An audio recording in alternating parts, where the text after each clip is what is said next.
Quick hill फाउंडेशनने cyber शिक्षा for cyber सुरक्षा पुरस्कार 2024 पर्वाचं आयोजन केलेलं होतं आणि 50 लाखांहून अधिक व्यक्तींच्या जीवनात आमूलाग्र बदल घडवून आणला।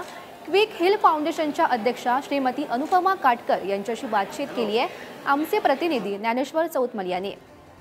पुण्यात आज सायबर शिक्षा फॉर सायबर सुरक्षा अशा कार्यक्रमाचं पुरस्कार वितरण सोहळ्याचं आयोजन करण्यात आलेलं होतं आणि याच कार्यक्रमाच्या निमित्तानं आपल्यासोबत बोलण्यासाठी क्विक हिल फाउंडेशनच्या चेअरपर्सन अनुपमा काटकर मॅडम आहेत। स्वागत आहे तुमचं पुढारी न्यूजवर।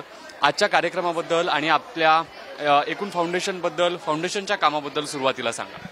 आजचा कार्यक्रम आहे सायबर शिक्षा फॉर सायबर सुरक्षा, हे अवॉर्ड्सचा कार्यक्रम आहे आणि या कार्यक्रमामार्फत आम्ही सगळे आमचे सायबर वॉरियर्स जे आमच्या बरोबरीने ह्या कार्यक्रमाबद्दल काम करतात, प्रोग्राममध्ये काम करतात, त्यांना आम्ही अप्रिसिएशन म्हणून आणि त्यांच्या मोटिवेशनसाठी हे अवॉर्ड फंक्शन आम्ही आयोजित केलेले आहे। साधारण किती विद्यार्थी कोण पाहुणे कार्यक्रमाला उपस्थित होते आणि कसा पार पडला आजचा कार्यक्रम?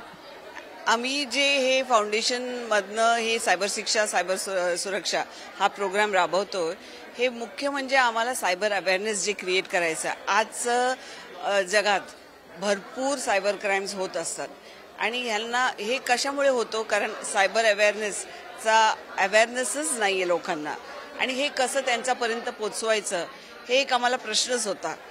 कारण हे गरजेचं होतं, कारण बरेच लोक लुटल्या जात होते, पैसे हे होत होते, बरेच आता दुसरे वेगवेगळे प्रकारचे थ्रेट्स अँड क्राईम्स होत होते, पण हे सतर्क करणं आमची जबाबदारी आम्ही मानतो। म्हणून आम्ही एक प्रोग्राम डिझाईन केलं आणि ह्या प्रोग्राम मार्फत आम्ही काय करतो, रुरल भागातले कॉलेजेस आणि स्टुडंट्सला आम्ही एंगेज करतो आणि ते मुलं शाळेतले मुलांना मीन्स आम्ही त्यांना ट्रेन करतो आणि ते आमचे सायबर वॉरियर्स बनतात। आता या इतक्या तरुणांपर्यंत तुम्ही पोहोचलात, अजूनही हे काम सुरू आहे। पुढच्या टप्प्यातलं क्विक हिलचं तुमचं कसं काम असणार आहे, काय तुमचा मोटो आहे? आमची हीच काम खूप मोठी आहे आणि मला वाटतं आम्ही खूप सुरुवातीला आहोत, भरपूर करायचे आणि आपल्या सगळ्या देशाला सायबर सेफ ठेवायचं ही आमची उद्देश आहे। व्हिडिओ जर्नलिस्ट अनिल समीर, ज्ञानेश्वर चौतमल, पुढारी न्यूज, पुणे।